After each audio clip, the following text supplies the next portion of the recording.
ఏయ్ పాన్యా పాన్యా ఏయ్ ఇంత అల్లరి పిల్లతో హోంవర్క్ ఎలా చేయిస్తాము అన్నదే ఈ వీడియో అన్నమాట. హాయ్ హలో నమస్తే, welcome back to our channel పాన్యాస్ కిచెన్ అండ్ బ్లాగ్స్.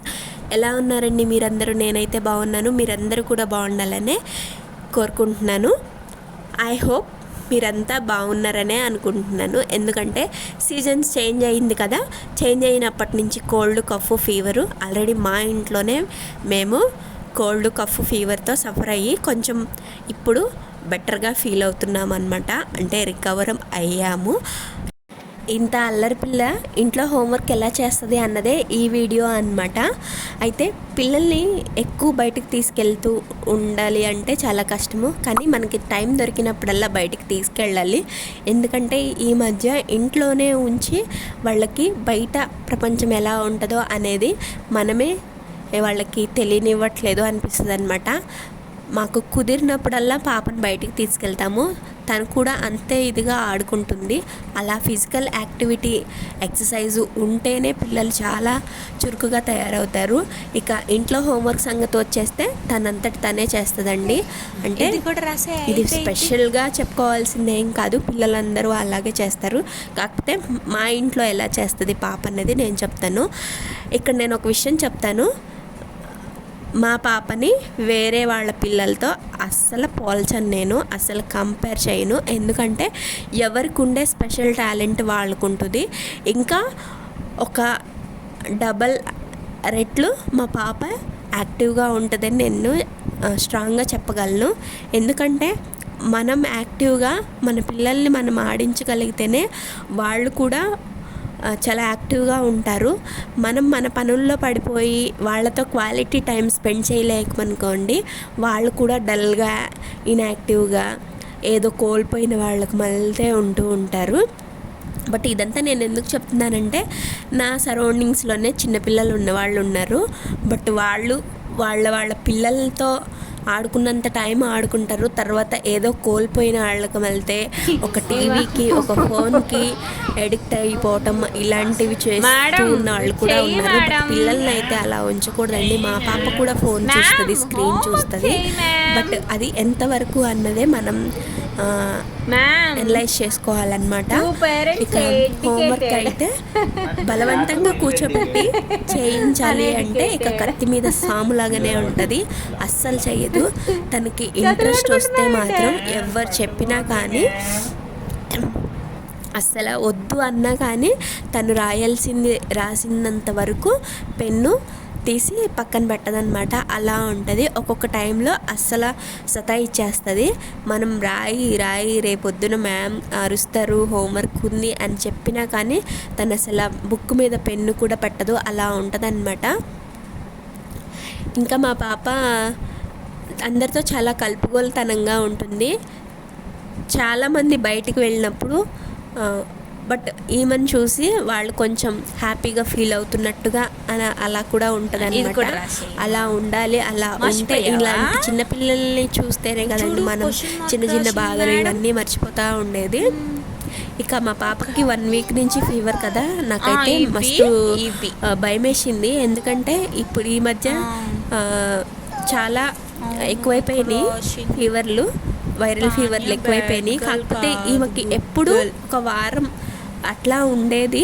ఈసారి ఏంటో ఒక నెల నుంచి ఒక వారం ఫీవర్ వస్తుంది, తగ్గిపోతుంది, మళ్ళీ వస్తుంది, తగ్గిపోతుంది, తగ్గింది లేని స్కూల్ పంపిస్తే మళ్ళీ వస్తుంది. అలా ఒక 15 days వరకు మమ్మల్ని సతాయించేసింది.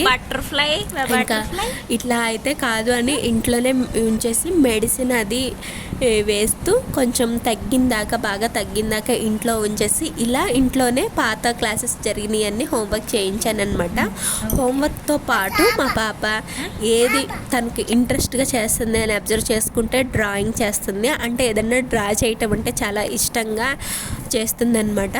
పిల్లలకి చదువు ఒక్కటే కాదండి, వాళ్ళకి ఇక ఫ్యూచర్లో అంతా అంటే సొసైటీలో నెగ్గుకు రావాలి అంటే ఒక చదువు అంటే చదువు అని ఊరికే చదువు మీదే పెట్టామనుకోండి, వాళ్ళు సొసైటీలో జరిగేది ఏది తెలుసుకోలేరు. బట్ ఇప్పుడున్న కాంపిటీషన్లో ఒక్క 24 గంటలు చదివి ఒక్కటే కాదు, వాళ్ళకి సోషల్ అవేర్నెస్ కూడా ఉండాలి.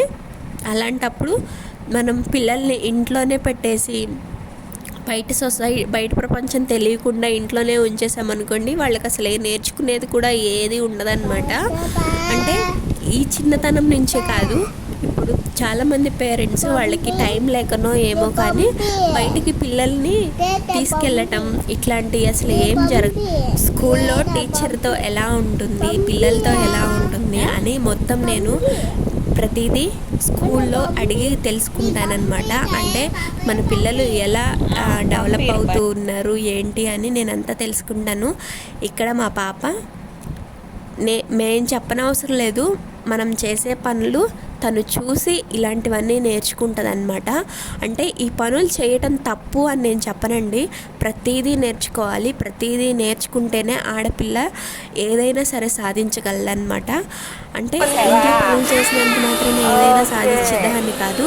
ఈ వయసులో ఒక చదువు ఒక్కటే కాదు, మనం చెప్తేనే చేస్తున్నారు అన్నది కాదనమాట. మనం చెప్పకుండా కూడా వాళ్ళు చేస్తున్నారంటే వాళ్ళు చాలా షార్ప్గా ఉన్నట్టు అని మనం అనుకోవాలి. ఇక్కడ మా పాపకి మేము చెయ్యి అని చెప్పము, తను మమ్మల్ని చూసి మేమేం చేస్తే అవి చేస్తామన్నమాట. అది చాలు, మనం అబ్జర్వ్ చేసుకుంటే చాలు. ఒక మెట్టు మనం పైకి పిల్లల విషయంలో చాలా జాగ్రత్తగా ఉన్నాము అని అనిపిస్తుంది అన్నమాట. ఇంకా పిల్లలు స్కూల్లో అందరితో పాటు చాలా యాక్టివ్గా ఉన్నారో లేదో అడిగి మరీ తెలుసుకోవాలి. ఇక్కడ వాళ్ళ డాడీ షర్ట్ ఐరన్ చేస్తుంది. ఐరన్ చేయమని మేము చెప్పలేదు. ఆ ప్లగ్ బాక్స్ కూడా నాకు అంటే నేను పక్కన కూర్చుంటే నాకు పెట్టేసి అలా చేస్తుంది అనమాట. ఇలాంటి చిన్న చిన్న పనులు చేస్తూ ఉంటే పిల్లలు చేస్తేనే చాలా ముచ్చటగా ఉంటుంది అనమాట. ఈ హోంవర్క్ వచ్చేసి ఈ ఫీవర్ కొంచెం తగ్గిన తర్వాత అసలు తనకి టచ్ ఉందా లేదా అని జస్ట్ ఓపెన్ చేశాను, కానీ నేను చెప్పకముందనే మొత్తం చేసేసింది అనమాట. అలా పిల్లలు అంత యాక్టివ్గా ఉన్నారో లేదో మనం అబ్జర్వ్ చేసుకుంటూ ఉండాలి. అబ్జర్వ్ చేయాలి అని చెప్తున్నాను, కానీ అదే పనిగా ఓన్లీ చిన్న వయసులోనే పిల్లలకి స్పెట్స్ అవన్నీ కళ్ళజోళ్ళు వచ్చే అంతా ఒక్క రుద్దకూడదు అనమాట. చదువు అంటే సొసైటీలో ఏం జరుగుతుందో ఏంటో, మనల్ని మనం ఎలా కాపాడుకోవాలో ఏంటో అన్న మెచ్యూరిటీ చదువు అని పిల్లల మీద ఫోర్స్ అయితే అస్సలు పెట్టకూడదు అనమాట. కొంతమంది పిల్లల్ని చూస్తే వాళ్ళకి చదవమంటే చదువుతారు, కూర్చోమంటే కూర్చుంటారు, లెగవమంటే లెగుస్తారు. ఒక చిన్న ఏజ్ కూడా కాదు, పెద్ద క్లాస్ పిల్లలు కూడా అదే విధంగా ఉన్నారనమాట. ఇక వాళ్ళకి ఏది చెప్తే అదే అన్నట్టుగా ఉంటారు. వాళ్ళంతటా వాళ్ళు స్వతంత్రంగా చేసుకునేది ఏమీ ఉండదు. బట్ పిల్లలైతే అలా ఉండకూడదని నా అభిప్రాయం. మీరేమంటారో కామెంట్ చేయండి. బాయ్.